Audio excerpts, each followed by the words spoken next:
দেখবেন এখন রাজনৈতিক খেলার দায় ঠেলাঠেলি হবে। নতুন সরকার বলবে পুরাতন সরকারের দোষ, পুরাতন সরকারের দায় এড়িয়ে যাবে।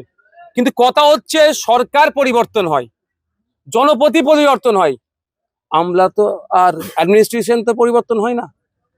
আর কতক্ষণ হতে হবে মৃত্যু এরকম পুড়ে মরবে? কারা বিদেশি নাগরিক ছিল, তারা পর্যটক হিসাবে এসেছিল কলকাতাতে, আর তারাপীঠে মন্দিরে যারা এসেছিলেন ওখানে তারা ম্যাক্সিমাম মেঘালয়, তারাও ঘুরতে এসেছিলেন বা তীর্থে এসেছিলেন। এই যে দুরবস্থা কেন? ফায়ার ব্রিগেড যে আছে স্টেশনের ঢিলছোড়া দূরত্বে ঘটনাটা ঘটেছে। দেখুন কোথায় জায়গায় ঘটনা ঘটেছে, মির্জা গালিব স্ট্রিটের লাস্ট যেটা হয়েছে।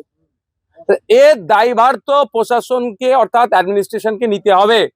আমি সবসময় রাজনীতির কথা বললেও আমি আজকে বলছি এটা কথা, যে সরকার চেঞ্জ হয়েছে না হয়েছে দেখার দরকার নেই, আধিকারিকরা কি করছিল, প্রশাসন কি করছিল। ফায়ার অডিট তাহলে ঠিকঠাক হয়নি, তদন্ত করা দরকার, খুঁজে বার করা দরকার। আর কলকাতার সহ সারা রাজ্যের হোটেলগুলো দিয়ে দুরবস্থা কি আছে দেখা দরকার। বর্তমান যিনি মিউনিসিপ্যাল অ্যাফেয়ার্স মিনিস্টার আছেন, তিনি রাস্তায় থুতু ফেললে, বাথরুম করলে ফাইনের কথা বলছেন। আমি তার বিরোধিতা করতে যাব না, অনেক তার পরিকাঠামো দরকার।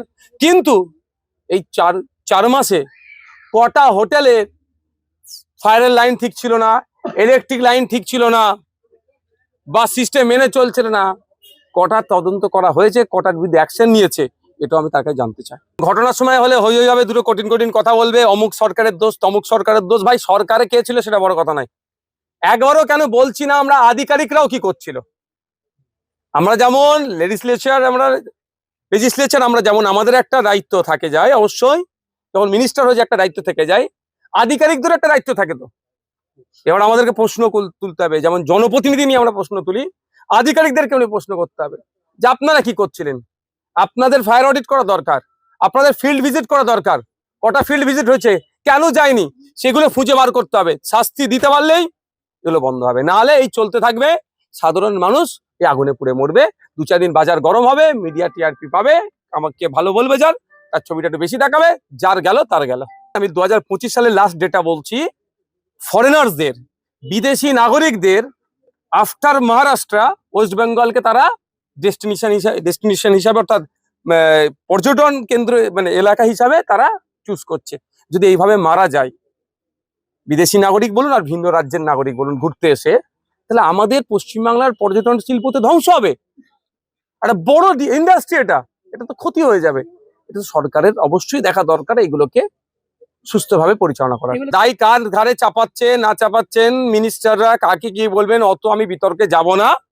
আমি শুধু এতটুকু জানতে চাই, মিনিস্টারকে একটা ডেডলাইন দিচ্ছে, আগামী 6 মাসের মধ্যে এটার পুঙ্খানুপুঙ্খ তদন্ত হবে। যদি সিএসসি দায়ী থাকে, যদি আধিকারিকরা দায়ী থাকে, বা সেই সময় যিনি জনপ্রতিনিধি, যিনি মেয়র ছিলেন, যিনি কাউন্সিলর ছিলেন, যে কেউ দায়ী থাকলে উইদিন 6 মান্থ আমরা তার বিরুদ্ধে ব্যবস্থা নেব। এটা ইনভেস্টিগেশন কমপ্লিট করে। এটা বলছে কি, এটা দেখবেন বলবে না, শুধু এখন মিডিয়ার সামনে একটু বলতে হবে অমুক দায়ী তমুক দায়ী বলে শেষ। রাত গাই তো বাদ গাই, আবার নতুন কোনো ঘটনা ঘটবে, ওটা নিয়ে হই হবে। সাধারণ মানুষকে প্রত্যেক দিন এরা এপ্রিল ফুল বানাচ্ছে।